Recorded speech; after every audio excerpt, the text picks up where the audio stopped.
Welcome to USA Global TV and Radio, where our mission is to provide education, entertainment, hope, and inspiration.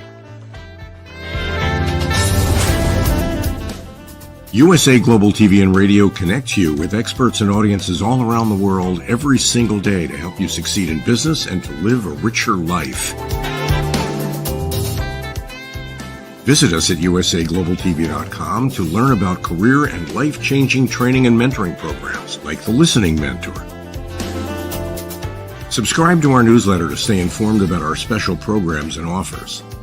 Discover how you can become a guest on one of our shows or a host or producer of a USA Global TV and Radio show of your very own. That's USA Global TV and Radio, where the doctor is always in.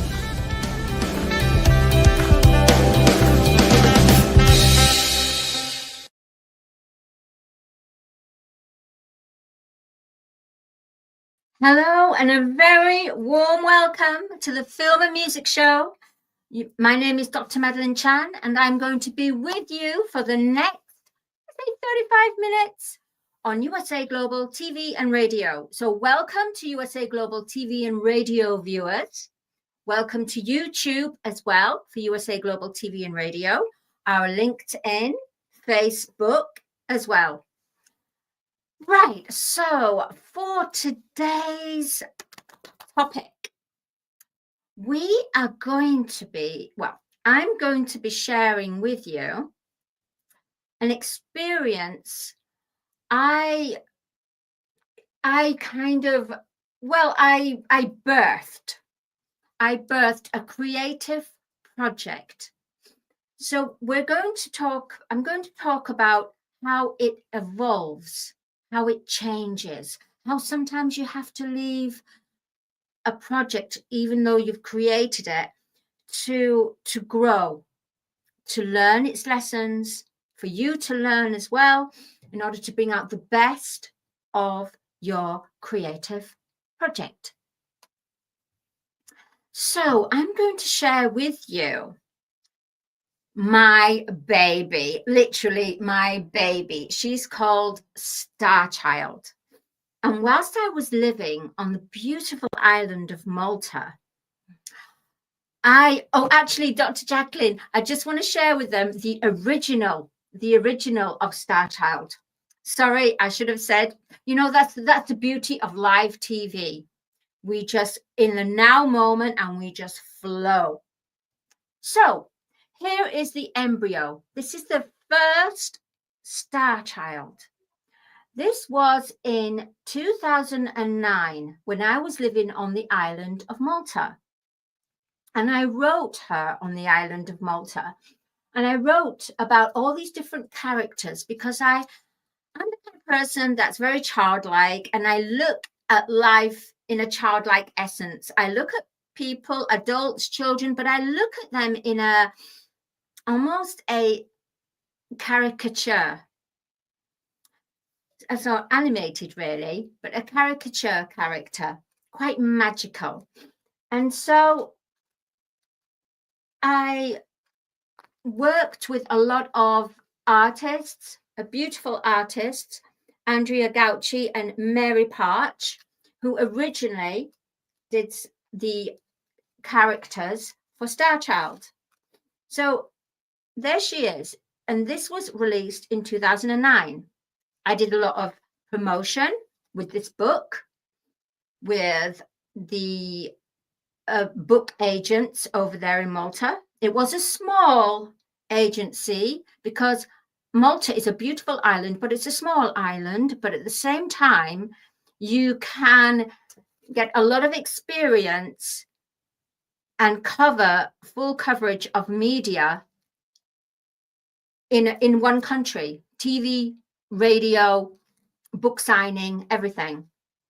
So that allowed me to have that experience, which was fabulous. I did some workshops as well with her for where I told the story of Starchild, and then the children would draw the characters from Starchild as well.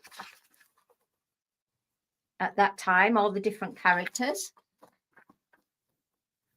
And then they would even begin to write their own stories. So at that time, St. James's Theatre, St. James's Cavalier Theatre, sorry, I would help children expand their creativity.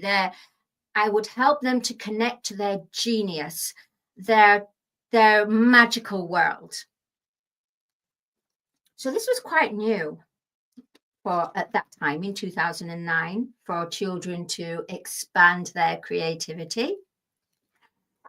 So I did this, and then I did my other things of writing songs, going on stage because I'm a singer-songwriter, and I thought nothing else of it after that. I just carried on writing songs and teaching through my Colours of the Voice. And then I came over to the UK in 2020. It was 15th of May 2020. Yep, I know, I could actually remember that day. And there was nobody traveling actually, because it was during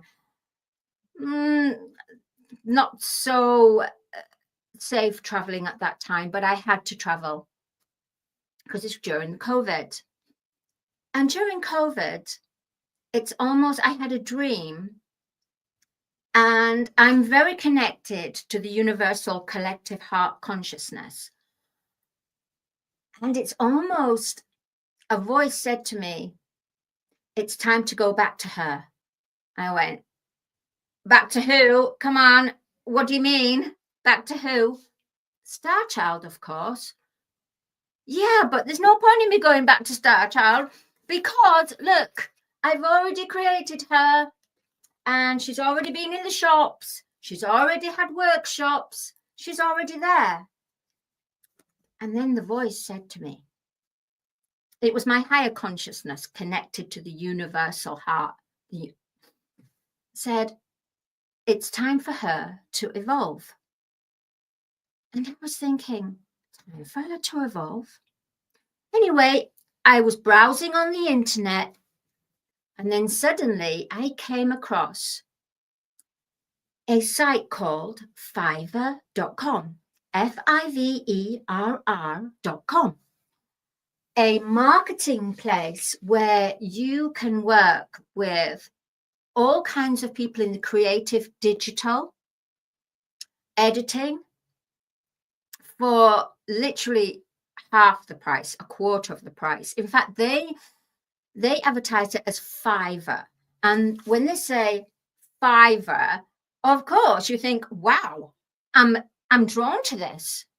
And the beauty about Fiverr.com is that they utilize people in different countries, even in poorer regions, but who have as much as a higher qualification as those in a Western world. For example, in the UK or through Europe, to a place of a more poorer regions of India or Pakistan or China or Malaysia. And what I loved about it is that you receive the highest quality work design for literally half the price what the Western world would charge. But that price that they charge from the poorer regions is classed as a high value of salary. So it's almost where you're serving and giving other people opportunity in a poor region country, juxtaposed to the ones that are already established and have a high level of fee for their work because of the country and the economy. Economy. Yeah. Oh my gosh. Sometimes I get all go, ooh, economy.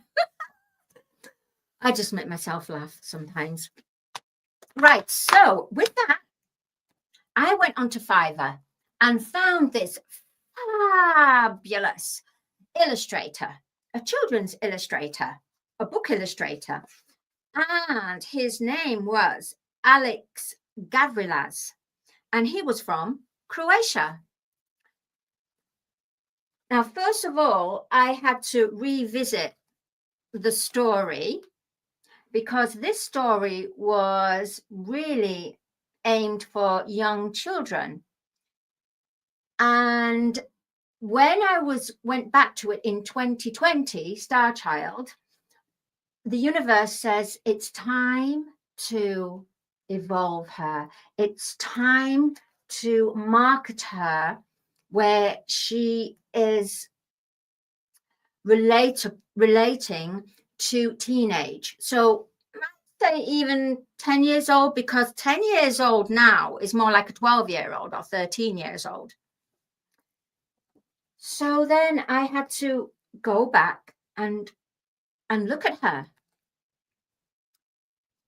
And it was really strange because when I was creating Star Child, I caught an illness where I was very ill for at least a month.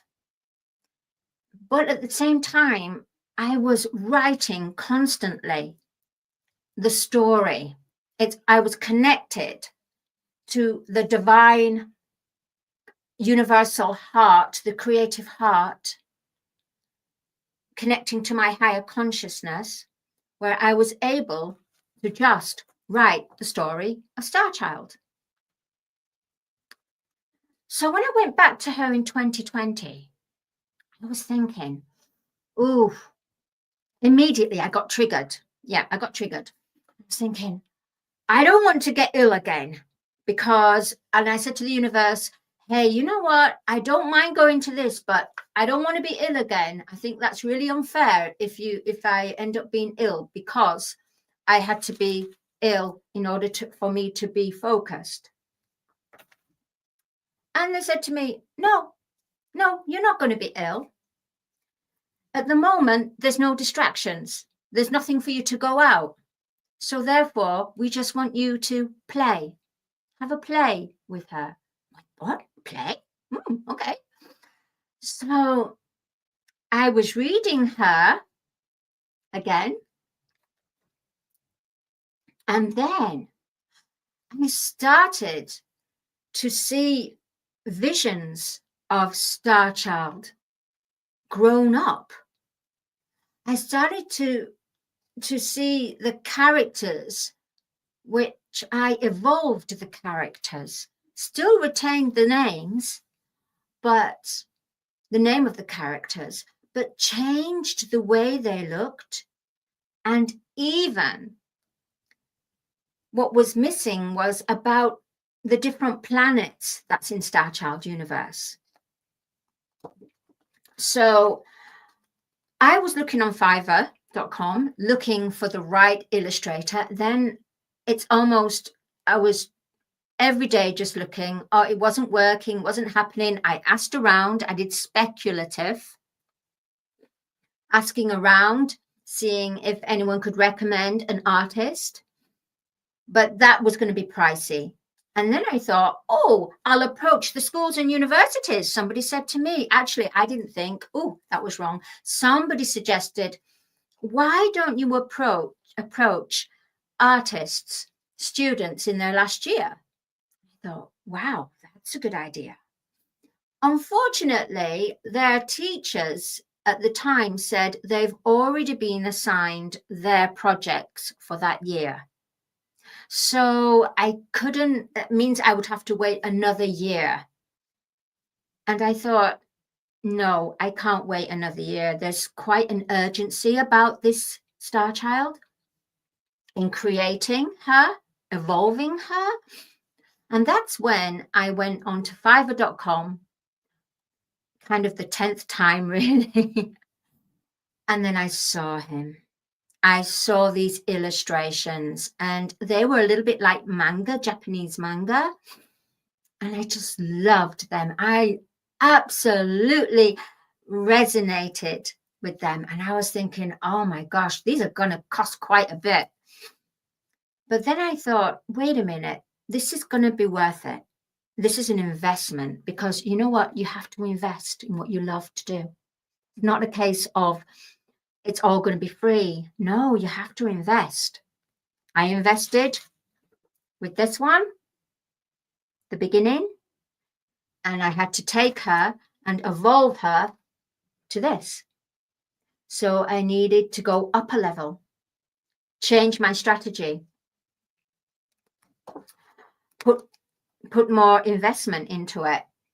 So I found Alex Gavrilas and I said, well, my budget is I can only afford £100 a month. And he said to me, okay, so maybe what we could do is 3 illustrations a month. Now, in Star Child, we've got 31 characters. I know, it's a lot.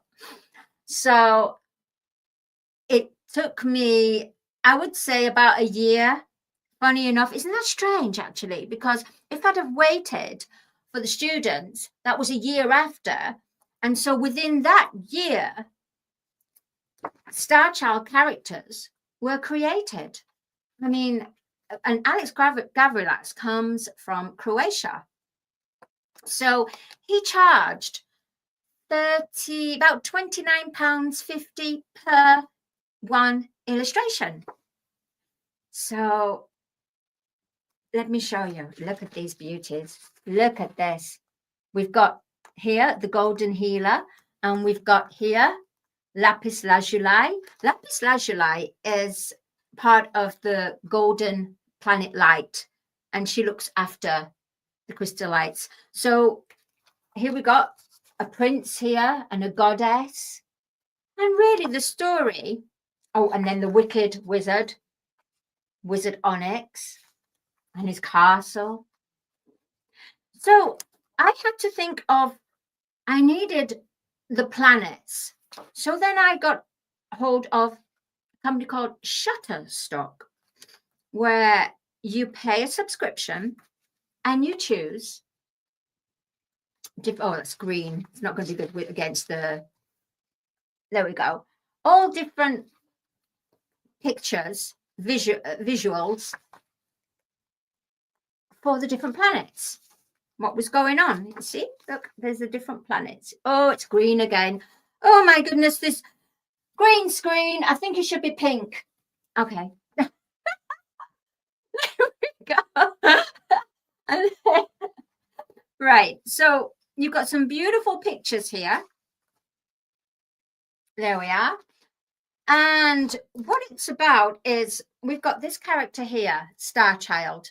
And Star Child, she ends up going traveling. She lives on Planet Zinger, and on Planet Zinger, everything is about telepathy, telekinesis. And everything of their emotions, what they're feeling, is portrayed through their third eye, which is between their brows. So they emanate colors. So if they're feeling loved up, feeling that nice divine love, it's a rose pink ray. If they're feeling they need to alchemize, they need to purify, then it's a beautiful royal regal purple. If they feel there's enemies that's approaching the planet, then they all shine electric, like a cobalt blue, which is for protection. And then when they've had they're in connection with their higher wisdom, intelligence, it's a beautiful golden yellow. When they're in need of healing, something's wrong, then they emanate a green. So they all know how they're feeling. So if one is not feeling well and they need the green, their shining green, then the other Zingarians on Planet Zinger will all go into a silent meditation and visualization and surround them with a bigger ray of emerald green ray of healing, because they act as one conscious. It's one planetary being consciousness. And It's about how she comes to Earth and she sees the lower vibrations and she sees how people are self-sabotaging, hurting themselves, destroying others with their words, with their actions. But she meets two awakened beings, and that's Seraphina and Indigo. One is a fashion designer, the other is a yoga instructress. So she goes along and she meets these two, and they're very connected to Mother Earth. They're very peacemakers. If you think of the 70s, you know, the hippies, they're hippie chicks. And then she meets Paula, who is very, who's been bullied, cyber bullied, and bullied by her friends, has a low self-esteem, and is on the verge of just giving up, literally. So Star Child shows her a different way. But what she doesn't realize, Star Child, because she comes from that planet that's just emanating peace, happiness, unity, joy, one heart collective, one soul, one mind collective. When one has success, everyone else on the planet has success. So when she comes to planet Earth, she is astonished that there are children and men and women that are starving. And then on the other side, completely full with riches. So she is absolutely confused with this.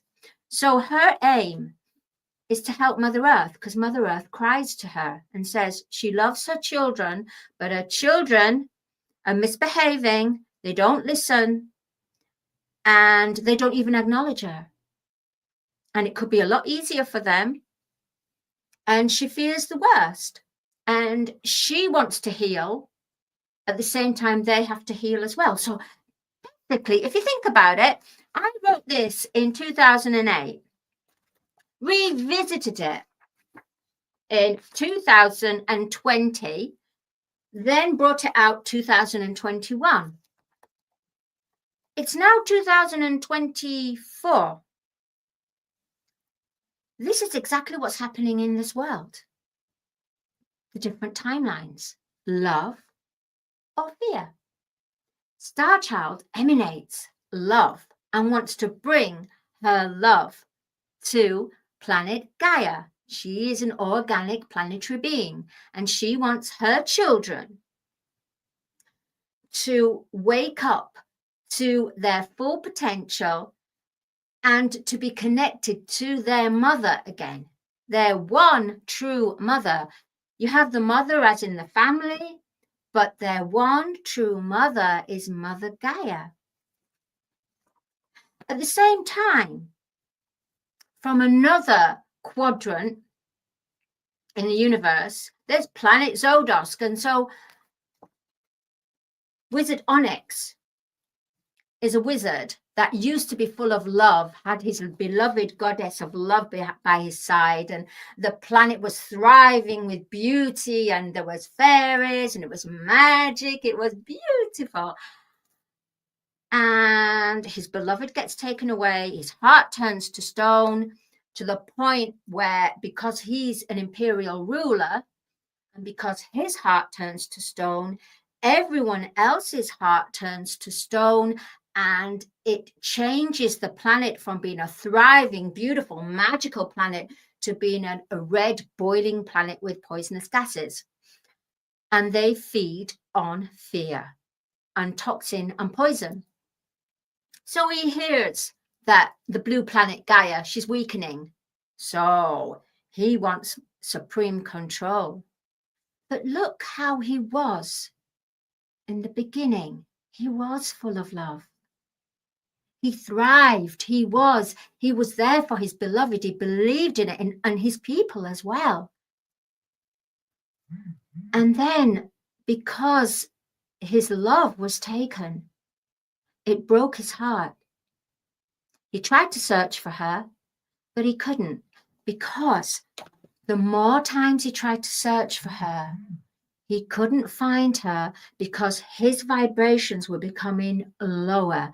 Therefore, the goddess of love was held captive on a different planet where she then was rescued and went to a higher planet in a different dimension, a ninth dimension planet. He was in, let's say, 3D planet, a matrix, an illusion. His vibrations couldn't match and reach her vibration. It's almost, the veil was so thick, there was no communication, not even telekinesis, telepathy could happen. Isn't that strange? Because that's kind of what's happening right now. And I didn't have that story, to be honest, in this. So that's why I had to visit Star Child again in 2020. And then it's almost, they were telling me that I have to do graphs, explain what the planet's resources were, which I explained with you with Zingarians. Because it's such a colourful, beautiful, magical story, a love story. Nobody dies, by the way. They just get transported on another planet to learn their lesson and to grow from that vibration where they were taken. Because high vibration and low vibration cannot exist in the same space.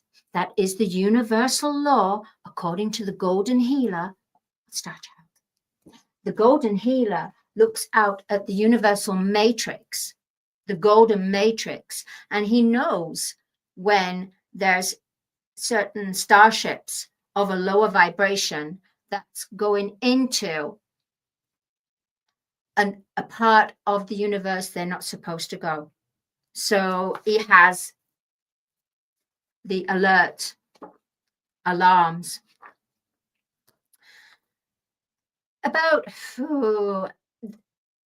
I really wanted to bring this story because it has music for each planet. Because with the music contains a healing and a frequency which belongs to the planet. Like there's planet Zinger, planet Zodosk, planet Riazilla, the rainbow cloud, which is more hippie, psychedelic music. Then you got planet Zodosk, which is hip hop, really bassy, discordant music. Then you have planet Zinger, which is very, how can I say, ambient, airy. Then you have the golden planet Light, which is ballet. Beautiful ballet movements, classical, beautiful ballet, but atmospheric as well. So I wanted to bring this. This is what brings Star Child alive, with the music representing the planets. So a few weeks ago, I went into the studio and I was thinking, I really would like someone to read it. So I was asking people to come and read it, but it was going to charge a lot of money. And then because my funds, I didn't have a lot of funds, the universe said, why don't you do it? I said, I'm not doing this. Oh, no, I'm not an actress. And they said to me, the universe, you don't have to be an actress. You just have to believe you can do it and play. You just have to play. I went, oh, I can play. I love to play because you know what? When you play, creativity is at its highest, fullest form, highest vibration. You see, creativity is not born from seriousness, from an ego, or from conditions. Creativity is born from playing. So I went into the studio and I thought, I'm going to play with this. So I did. I became all the different characters, which I never thought I was able to do voiceovers. Never ever done that. But you know what? Sometimes you have to throw yourself out of your comfort zone. Because if you don't throw yourself out of the comfort zone, you will always have that feeling, maybe I should have. Why didn't I? There's a really worst thing in this life, and that is, why didn't I do that? I should have done that. I should have been there, for example, for family, or I should have at least attempted. But you know the reason why? Now I'm going to put her to the side now. Oh, by the way, yeah, she's on audio. So I'm going to get that together. I've recorded it with all the different characters, which the story comes to life. You will become part of that story. And that's what I do. I help people find their voice and find their creative genius. I help people play. I really do. I help people play. And if you play, you can bring out your full, authentic, true self without the conditions. Now, one more thing I want to mention is we as humans have been conditioned to rise up to perfection. So you present something that's in its perfection rather than in its rawness. Now, where the learning is, if you have everything perfection, then there's no room for the perfection to grow, because what feels and seems like perfection to you could actually be half a job done. I know. When you're a creative and you have someone from the industry say to you, I like it, but I think you should do this, and you should do this, and you should do this, and this, and this. So I would advise, when you're creating something, create it from the embryo. Get it to the stage where there is room for improvement. Then go and approach someone in the same field that's successful and say, I'm doing this. Here's the first chapter. Do you think this is going in its right way? And you'll get advice on it.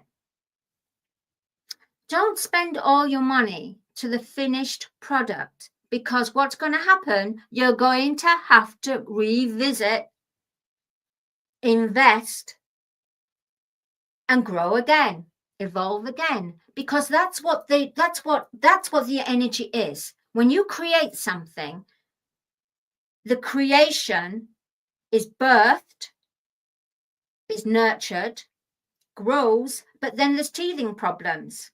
So the teething problems you have to apply, and you have to listen. You have to listen. And please, this is what a lot of creative people do out there. They become so cagey, so overprotective with their creative project or their creative baby, that their creative baby, there's no room for it to breathe. There's no room for it to grow. Now, if I would have brought this baby over here and released it over here, it wouldn't have the same vibration to it. So therefore, I had to revisit, invest. Because I listened to my heart, and that's why I had to take it to another level. And that's what I'm going to say for creatives. Try not to be so overprotective. And remember, it's not set yourself up for failure. It's not that. What it's about is, when you're a creative, you have to be open for constructive criticism. If you are not open to constructive criticism, you might as well stop now. You might as well just keep it in your folder, keep it in the archive and go, okay, it's there and I can just look at it whenever I want to. But guess what? Your soul then says, hey, how come you didn't do anything with that? Why don't you pick me up again? Your project actually starts talking to you. Yeah, actually, why don't you pick me up again? You know why most people fail in this life? It's because they don't even try. You have to try and with that trying, be prepared and know that there will be rejections. And that's not you being, I know when you say you've got to be positive mind shift, but in your creative project, you've got to believe in it. Yes, you've got to believe in it, but you've got to believe in the way that what is best for your creative project. So you need to go out and test it. Otherwise, you'll never know. And then you'll always be caught wondering, and then you'll end up looking at other people who've been successful, and you start to have feelings of, that should have been me. Then you start to be gripey. Then you start to get judgment. Then you start to nitpick. That's unhealthy. It's so unhealthy. All you have to do is, put out your project. Put it out. See what response. And remember, not everyone is going to love your project. Some people will resonate, magnetize to it. Some people will nitpick and find everything wrong with it. So what? You can't sell the whole world, can you? You can't sell to the whole wide world. No.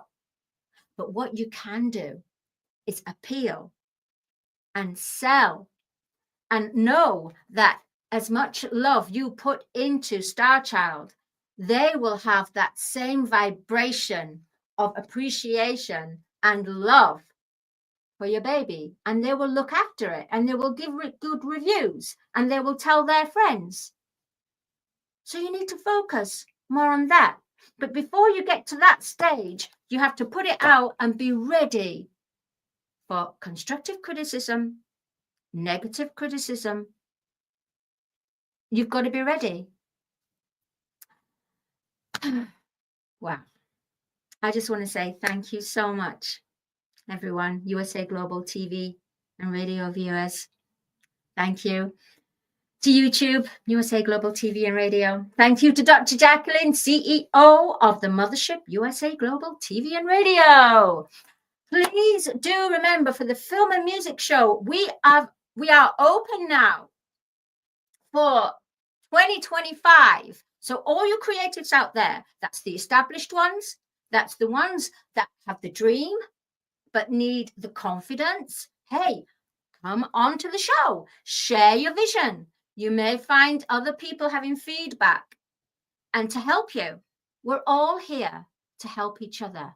No one is there to step over each other. Creativity is about playing. And there's a massive big world playground there. So we got to play. Remember, life is about unity, abundance, creativity, and play. And unity. Oh, yes, I said unity. Okay, I'm going to say goodbye. Anyone who has a creative heart out there and would like to find their voice, please do contact me, Dr. Madalenechan. And I'll see you next Thursday for the film and music show. And thank you to our sponsor, Audi K Barrier. So I'll leave you. Bye.